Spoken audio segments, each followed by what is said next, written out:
Angels say, get ready. Your soulmate's heart has been stolen by you. Angels are whispering to you right now, beloved soul, declaring that a shift is taking place in the unseen. They say, get ready. Your soulmate's heart has already been stolen by you. This is not about manipulation, nor about chance. It is the sacred unfolding of divine union that has always belonged to you. Before your eyes ever meet in the physical world, before words are exchanged, before hands are held, your spirits have already embraced in the realm of eternity. Love does not begin in the outer world. It begins in the silence of imagination, in the secret chambers of the heart, where you dare to believe that you were worthy of such a connection. The longing you feel is not emptiness, it is confirmation. Heaven has already answered. What you desire desires you. What you have called for in faith has already been delivered in spirit. Now the angels come, not to announce a delay, but to remind you that the one chosen for you is already tethered to your soul. Their heart has been captivated by your essence, even if their mind has not yet recognized it. Your union is not a future event, it is a present reality unfolding into visibility. Imagination precedes union before the meeting of eyes, before the intertwining of hands, before the embrace of bodies in this world of flesh. There is the first union, the union of spirit and imagination. Every true bond begins not in the marketplace of chance encounters, but in the secret garden of the inner world. Imagination precedes union because imagination is creation itself. Nothing appears on the stage of life that has not first been rehearsed in the theater of the mind, when the angels declare that your soulmate's heart has been stolen by you. They are not speaking of theft in the ordinary sense, but of the eternal law that what you dare to hold within with conviction and devotion must mirror itself without. The one you are destined for has already felt the pull of your essence long before you stand face to face. Spirit knows spirit. Soul recognizes soul. Even when two people walk unaware of one another in the visible world, their inner beings are already entangled, already bound in a dance that transcends time and circumstance. To imagine your soulmate is not daydreaming, it is seed planting. Each vision you hold, each feeling you entertain is the act of laying claim to what is eternally yours. The heart you desire cannot resist you, for you have already touched it in silence. What others call longing or fantasy, heaven calls faith. Faith is the acceptance that what you see within yourself is more real than the doubt that clamor outside you. When you close your eyes and see yourself embraced, cherished, adored, it is not make believe. It is the announcement of reality before it breaks forth. All things must first be accepted in consciousness before they wear the garments of matter. This is why angels say your soulmate's heart is already yours, because in truth you are the one who has already entered their being in thought, and the law of life is that thought is destiny. Consider the mystery of seeds. A gardener does not question whether a planted seed will push through the soil and break into bloom. The gardener knows that the moment the seed was buried, the harvest became inevitable. So it is with your union. The moment you planted the vision of companionship, of true love, of the one whose soul vibrates with yours, heaven marked it as complete. In the invisible it is already done.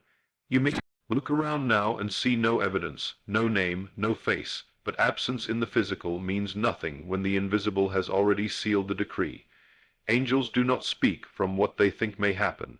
They echo what already exists in spirit. Your imagination has gone before you, and has secured what your hands have not yet touched. This is why the deepest spiritual teachers have always told us, guard your inner vision, for the inner world is the workshop of destiny. To imagine fearfully, to expect rejection, to assume loneliness, is to rehearse a future you do not want. But to dare to live from the feeling of already being loved, already being chosen, already being united, is to command life to conform to that inner decree. The one whose heart you long for has already felt the whisper of your spirit. They may not consciously understand it, but something within them has stirred. Something deep has been moved, and they will be drawn into your orbit because imagination precedes union. Think of how you first fall in love, not with the body, not with the face, not with the voice, but with the invisible essence that radiates beyond all appearances. That essence is imagination, clothed in personality. You fall in love with what another has already imagined themselves to be. Likewise, they will fall in love with the version of you that you are bold enough to embody within yourself. when you see yourself as worthy of devotion, when you carry the assurance of being chosen. When you walk with the quiet majesty of one already loved, you become irresistible. The angels do not lie when they say their heart has been stolen by you. It has been stolen not by words or deeds, but by the vibration of your inner conviction. Union is not waiting to happen. Union is happening now. You are not waiting for love. You are expanding into the awareness that you already are love, and therefore love cannot help but manifest as your counterpart. Every detail of the person you desire has been sculpted in the invisible through the chisel of your imagination. Whether it be their kindness, their loyalty, their passion, their tenderness, you have rehearsed it within, and now the performance will unfold without. But the timing of appearance does not diminish the certainty of possession. Just as the sun does not question whether dawn will arrive, your soul need not question whether union will arrive. It has already begun in the only place that matters, the eternal present of imagination. Some will tell you to wait passively, to hope blindly, but the truth is deeper. You are not a beggar waiting for love. You are a creator already shaping love into being. To imagine with feeling is to give birth to reality. Your soulmate is not an accident wandering into your path. They are magnetized by the vibration you hold. Life will arrange meetings, circumstances, coincidences, but all of these are only outer echoes of the union that imagination has already declared. You do not need to chase, nor to plead, nor to force. You need only to persist in the inner knowing that you and your soulmate are already one, and the physical world must bow to that truth. When angels say your soulmate's heart has been stolen by you, they are inviting you to stop doubting, to stop questioning, and to start living from the certainty of possession. Imagine yourself walking hand in hand. Imagine their smile lighting up at the sight of you. Imagine the warmth of belonging, the ease of being seen, the joy of being chosen, and then refuse to surrender that inner picture. Let it saturate your being until it becomes more natural than any thought of loneliness. What you accept within, you will meet without. What you dare to see in imagination, you will celebrate in flesh. And so, beloved soul, understand this. Imagination is not fantasy, it is prophecy. The visions that rise within you are not hollow. They are eternal previews of your destiny. To imagine union is to call forth what is already assigned. To feel love before you see it is to bridge the invisible with the visible. Imagination is the holy ground upon which your soulmate first meets you. This is the law. This is the mystery. This is the truth. Your task is not to wonder when or how. It is to persist in the assurance that it already is. And in the fullness of time, what angels now whisper will be your living testimony. Your soulmate's heart was stolen by you long before your eyes ever met. For imagination always precedes union. Desire is divine confirmation. There is a mystery about desire that many misunderstand. To the ordinary mind, desire feels like emptiness, a longing for something not yet present, a painful awareness of lack. But to the awakened soul, desire is not a sign of absence. It is the divine confirmation of possession. The very fact that you yearn for your soulmate, that you feel the ache to be known, cherished, and united, is not evidence that they are far away. It is proof that they already exist for you and are drawing near. Desire is heaven's whisper that what you seek hath already been written into your story. It is not a random hunger, not a cruel trick of the heart. It is the announcement of fulfillment. When the angels say, "Get ready, your soulmate's heart has been stolen by you," they are reminding you that the pull you feel toward them is the echo of a connection already established in eternity. Desire is not an emptiness to be feared. It is the compass pointing you toward what is already yours. Every longing you feel has a counterpart in reality.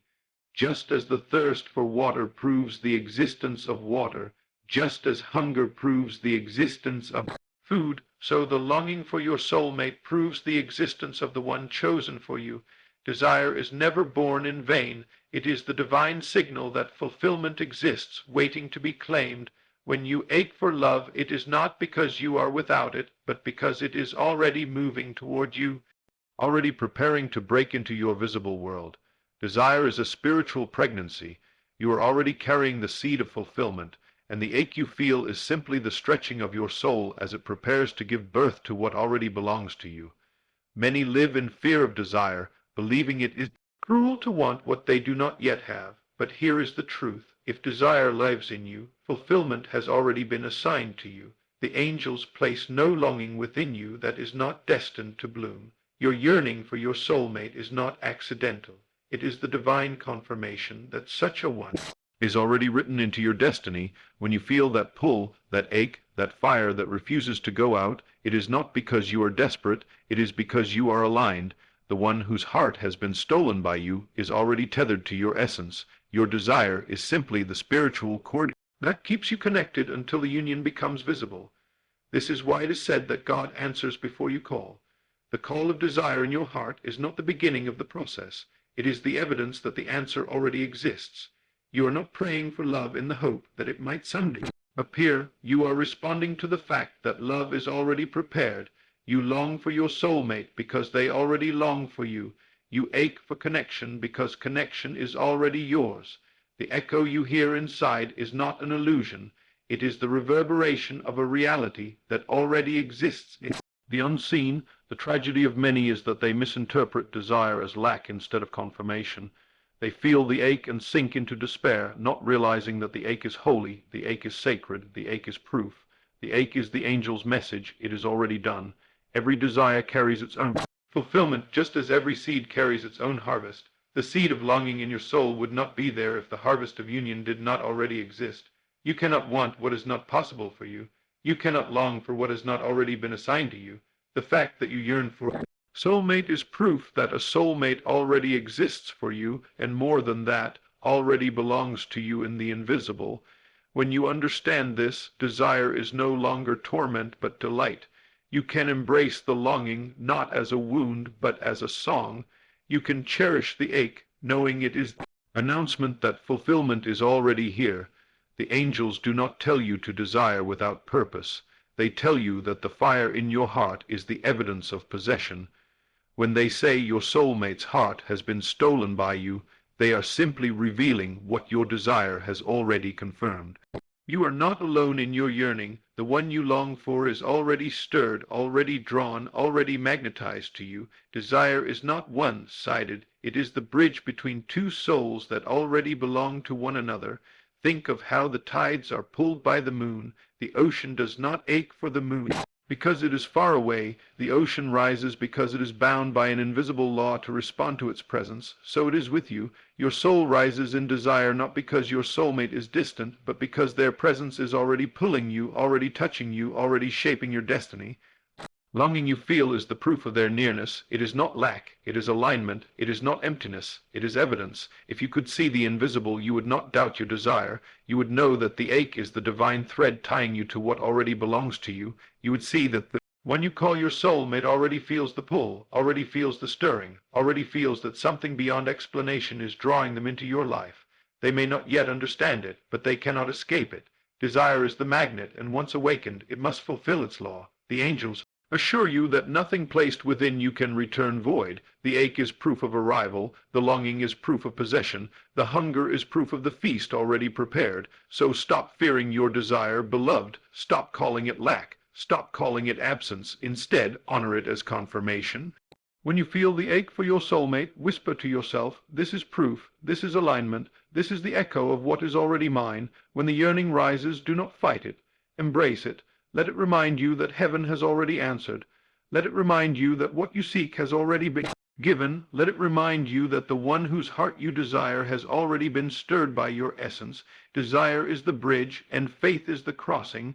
Therefore, do not suppress your longing. Let it lift you higher. Let it feed your faith. Let it become the melody you sing as you walk through life, knowing that your soulmate is already with you in spirit and is on their way to you in the flesh. Do not think of desire as waiting for what is not here. Think of it as celebrating what is already yours. Desire is not the announcement of delay. It is the announcement of possession. It is the angel's trumpet declaring, it is done. And so, beloved soul, let this truth rest in you. Desire is not your enemy. It is your ally. Desire is not emptiness. It is confirmation. Desire is not longing for what is absent. It is recognition of what is present in the unseen.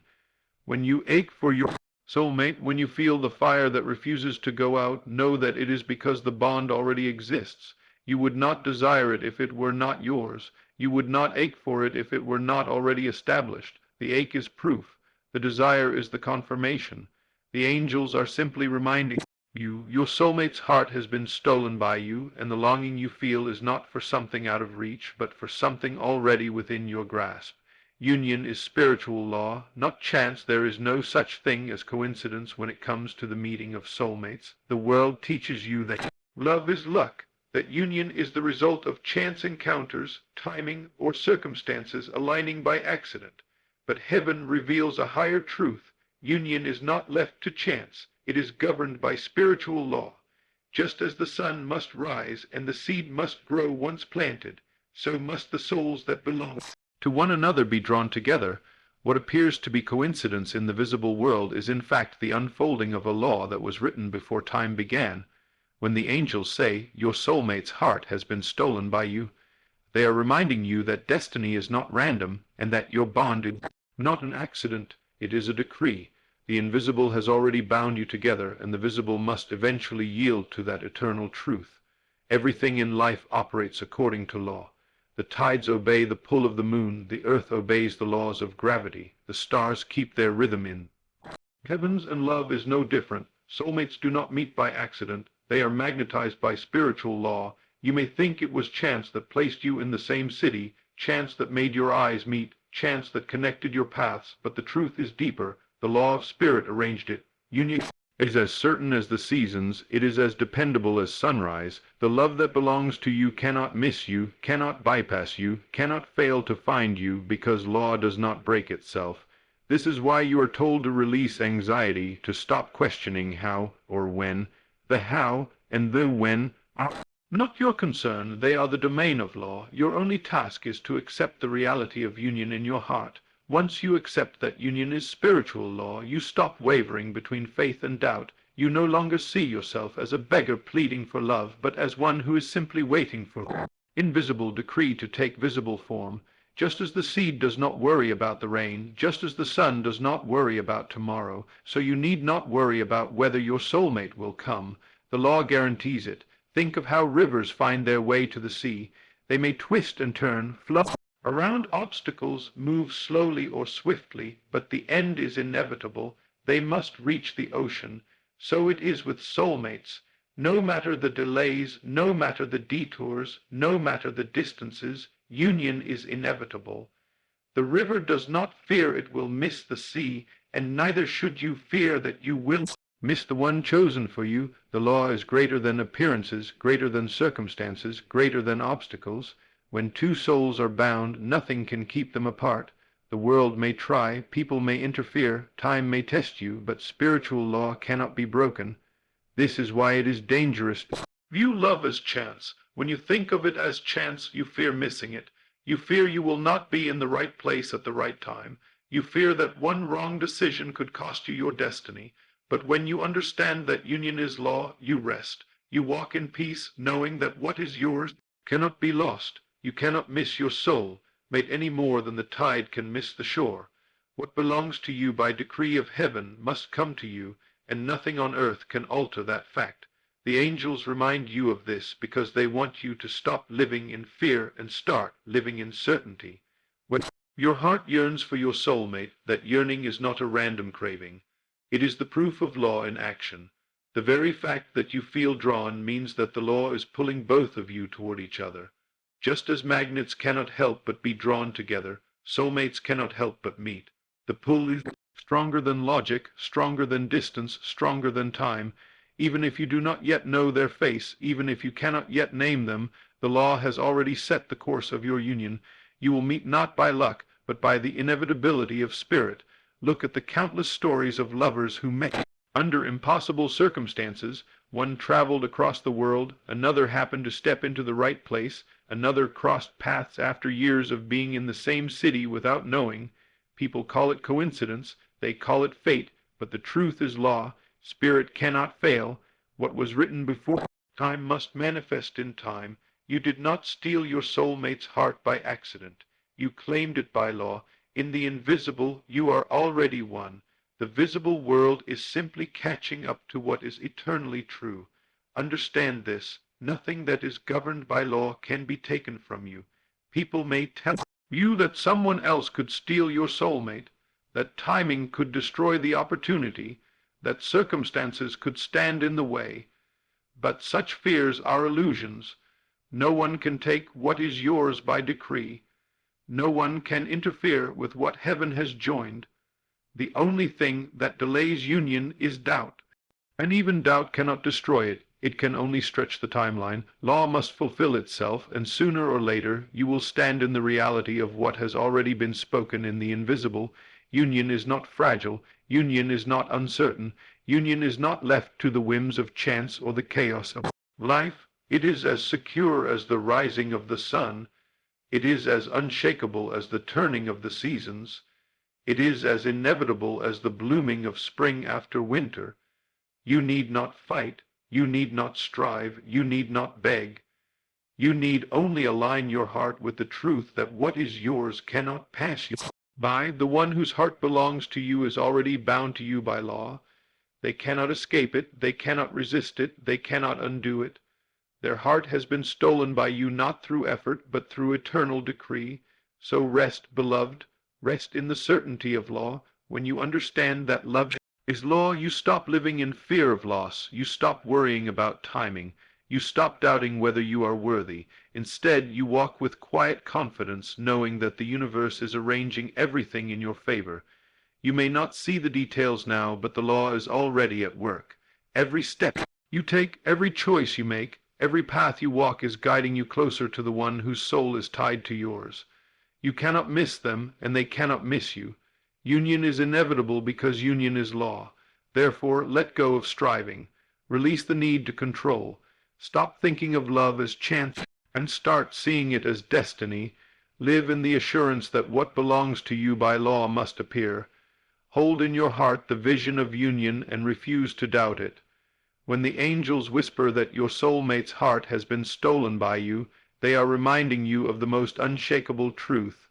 Love is not luck, it is law, and what law has decreed cannot be undone by time, circumstance, or fear.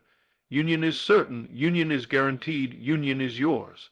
Possession happens in the invisible first. Everything you see in this world, every event, every relationship, every meeting of souls, first existed in the unseen. The invisible realm is the womb of creation, and all things must pass through it before they are born into form. To believe only in what is visible is to misunderstand the order of life. The visible is but the shadow, the echo, the reflection. The true possession of anything, whether it be love, success, or union, happens in the invisible first. This is why the angels declare that your soulmate's heart has already been stolen by you. For in spirit, in imagination, in the eternal dimension where time does not bind, you already hold them. Before your hands touch, before your eyes meet, before your lives intertwine in the physical, your souls have already embraced in silence. That is where possession begins. That is where destiny is sealed. That is where love has already been claimed. When you walk in this world feeling alone, you may think you lack, but the invisible declares otherwise. What you feel inwardly as real has already been accepted in the eternal realm. The invisible is not less real than the visible. It is more real, for it is the cause, while the visible is merely the effect. The error of humanity is to believe that only what can be touched and seen is truth, but the awakened soul knows that the unseen governs the seen. If you can see it within, if you can feel it as already yours, if you can possess it in imagination, then possession has already taken place. It may take time for the outer to conform, but the inner claim is the true possession. Think of a seed planted in the ground. You do not see the roots growing. You do not see the life bursting forth beneath the soil, yet you know it is happening. You know because the seed has already been planted, and once planted, its growth is inevitable. To doubt in that waiting period is to misunderstand the process. So it is with your soulmate. The invisible claim has already been planted. Their heart is already yours in spirit. You may not yet see the bloom in the visible, but possession is already yours in the invisible. The union exists, the love exists, the bond exists. visible is simply catching up to what the invisible has already completed. This is why you are asked to live as if it were already so, to carry yourself not as one waiting, but as one possessing, to speak not as one hoping, but as one knowing, for when you assume the feeling of possession inwardly, the outer world cannot help but conform. Life mirrors the invisible. The world is but a canvas painted by the images of the unseen. If you carry loneliness in the invisible, life will reflect it outwardly. But if you carry possession, if you see yourself already loved, already united, already cherished, then that possession will spill over into the visible and wrap itself around you as your lived reality. The angels declare their heart has been stolen by you, not to flatter you, but to awaken you to truth. They want you to stop doubting the invisible, to stop waiting for proof.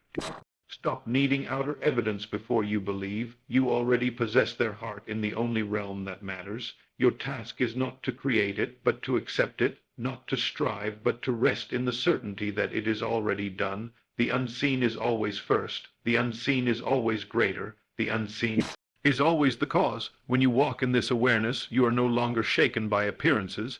You are no longer disturbed by delays. You are no longer deceived by absence. You know that possession has already taken place in the invisible, and the visible has no choice but to align in its time. Consider how every invention was first possessed inwardly before it existed outwardly. The airplane, the telephone, the great cities, all were first invisible, seen only in the minds of those who dared to claim them before the world had proof. The lovers you admire, the unions you celebrate, they too were first possessed in imagination, first claimed in spirit, before the meeting ever happened. Why then would your story be different? Why would your love not follow the same law? You already hold your soulmate in the invisible. Their heart has already said yes to yours in silence. The fact that you can feel it, the fact that you can imagine it, the fact that you are stirred by it, is the proof that possession has already begun. This truth should set you free from worry. You need not chase, you need not grasp, you need not fear. Possession is already yours, the invisible has sealed it. All you must do is align with it inwardly until the outer world reflects it back to you. When you understand this, your energy shifts. You no longer walk as one in lack. You no longer beg life for love. You no longer question whether it will happen. Instead, you radiate the certainty of possession, and that certainty is magnetic. It draws your soulmate closer. It removes obstacles. It accelerates the unfolding, for the outer world bends to the inner conviction of possession. Do you see now why imagination is so powerful? To imagine with faith is to possess in the invisible. Feel as though you already have is to anchor possession in eternity, and eternity is more powerful than time. What is sealed in spirit cannot be undone in matter. You cannot lose what you already possess inwardly. You cannot be robbed of what is already yours in the eternal. The angels only come to remind you of this law so you will not waste energy in fear. They want you to understand that your soulmate's heart is not out of reach, not uncertain, not wandering. It is already yours. The invisible has already declared it. You already possess it where it matters most, so how should you live? Knowing this, you live in thanksgiving, you live in joy, you live as if it were already so. When loneliness tries to speak, you silence it with remembrance. Possession happens in the invisible first. When doubt whispers that love is far away, you counter it with truth.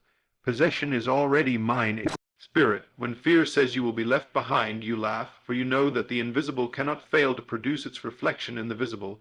You hold the inner picture firmly, and you allow the outer world to fall in line. You do not force, you do not hurry, you do not waver. You rest in truth that what you hold within must appear without. And so, beloved soul, let this mystery settle deep into your heart. Possession is not something you wait for. It is something you already have. The invisible is the birthplace of every union, and your soulmate's heart has already chosen you there. It is not a matter of whether it will happen, but of when it will unfold. The possession has already taken place. The love is already yours. The bond is already eternal. The outer world is simply preparing the stage for the grand unveiling. Until then, live as one who already possesses. Walk with the confidence of union, speak with the assurance of love, for in truth, possession always happens in the invisible first, and what is possessed in spirit must eventually shine forth in the flesh. Faith is the bridge between invisible and visible. Faith is the unseen thread that ties eternity to time, the bridge that carries the invisible into the visible, the quiet force that makes what is already true in spirit appear in flesh. Without faith, you live as though the unseen were a dream, distant and uncertain, but with faith, you live as though the unseen were more solid than the ground beneath your feet. Faith is not blind hope, it is sight beyond sight. It is knowing without seeing, claiming without touching, possessing without holding. And when the angels whisper, your soulmate's heart has been stolen by you, they are not speaking of a future possibility, but of a present reality that faith alone allows you to experience fully before the world confirms it. Faith is the bridge across which love walks from eternity into your now. Every union, every miracle, every breakthrough in life must pass over this bridge. The invisible already holds it, but the visible waits for faith to call it forth. Faith is the bold declaration that what I have imagined is real, what I have felt is true, what I have accepted in spirit must manifest in form. The outer world bends to inner conviction, and faith is the inner fire that refuses to bow to doubt. Without faith, you look appearances and feel lack. With faith, you look within and see abundance. Without faith, you are a wanderer lost in uncertainty. With faith, you are a creator shaping destiny. This is why faith is the key to love's manifestation. Your soulmate is already bound to you in the invisible, but faith is the bridge that carries that union into the visible. Faith is not passive, it is not sitting idly, hoping something good will happen. Faith is active possession, it is walking as though you already have, it is speaking as though you already hold, it is living as though the union were already complete. When you rise each day and feel the joy of companionship, when you carry yourself with the dignity of one already chosen, when you refuse to let loneliness dominate your heart, you are walking in faith. You are standing on the bridge, and the more firmly you stand there, the sooner the invisible becomes visible, for life cannot resist the conviction of faith. The world must mirror what you believe within yourself. Understand this: doubt delays, but faith accelerates. When you live in doubt, you send mixed signals to the unseen, as though one moment you accept possession and the next moment you reject it. But when you live in faith, you stand unwavering, and your certainty pulls the unseen into the seen with irresistible power. Faith collapses time. What may have taken years is shortened into moments because faith allows the invisible to break through without hindrance. When you stand on the bridge with unshakable faith, you do not need to ask when or how. You know it is already done. You know the visible must reflect the invisible. You know that the one whose heart belongs to you cannot miss you, cannot bypass you, cannot resist the magnetic force of your faith. Look at the great miracles of life. None of them began with evidence. They all began with faith. The sea parted not because the waters gave permission, but because faith declared it so. The blind saw not because circumstances changed, but because faith reached beyond what the eye could see. In the same way, your union is not waiting for circumstance. It is waiting for faith. The angels speak of possession in the invisible, but you must cross the bridge of faith for it to shine in the visible. Faith is the hand that reaches into eternity and pulls the promise into your now. Without faith, the promise remains hidden. With faith, the promise becomes flesh. Faith is also the protector of your heart. Without faith, the outer world can discourage you. You may look around and see loneliness, see rejection, see delays, and begin to believe the lie that nothing is happening. But faith silences the noise of appearances. Faith whispers, it is already done.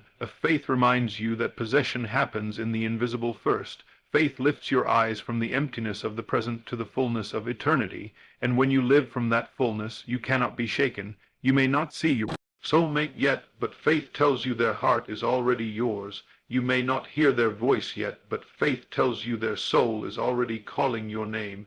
You may not hold their hand yet, but faith tells you their spirit is already holding yours. Faith is the only language the unseen responds to. It does not answer to fear, it does not respond to begging, it does not move for doubt. But when you stand in faith, the universe bends in your favor. You align with the eternal laws, and everything begins to conspire to bring you into union.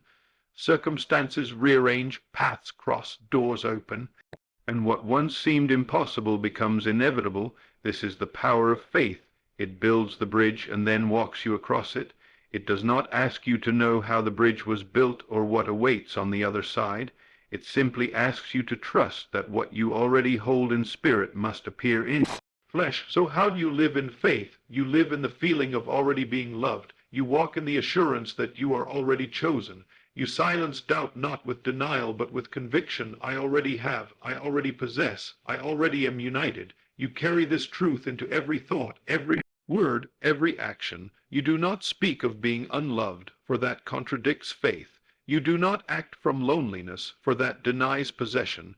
You do not rehearse rejection in your imagination, for that betrays the truth. Instead, you guard your inner world with faith. You cultivate joy. You embody love. You walk as though the invisible were more real than the visible, for it is, and soon the visible must bend to it. This is why angels remind you so boldly that your soulmate's heart has been stolen by you. They want you to live in the confidence of faith, to stop doubting what is already yours, to stop waiting as though it has not happened, and to start living as though it already has. Faith is the bridge, but you must choose to walk across it. You must choose to see beyond sight, to believe beyond evidence, to rest in possession even before your hands hold it. The world calls this foolishness, but heaven calls it truth, for the unseen is the cause, and the seen is only the effect. The one who walks in faith cannot be denied, for faith is law. Therefore, beloved soul, let your heart rest in this. Faith is not something you struggle to have. It is something you already hold within you. It is your natural state, your divine inheritance. You were born with the ability to believe. You were created to walk by faith, not by sight. And when you return to this truth, you discover the bridge that carries you into every promise. Your soulmate is not far, for possession has already happened in the invisible. Faith is the bridge that brings that possession into view. Walk across it boldly. Refuse to doubt. Refuse to waver. Stand firm in your knowing, and soon the invisible will break open before your eyes. And so, hear the angels once more. Your soulmate's heart has been stolen by you. Do not ask when, do not ask how, do not ask if. Simply believe, simply rest, simply walk in faith. For faith is the bridge, and once you stand on it, the invisible becomes visible, the unseen becomes seen, the eternal becomes present, and love takes flesh before your eyes.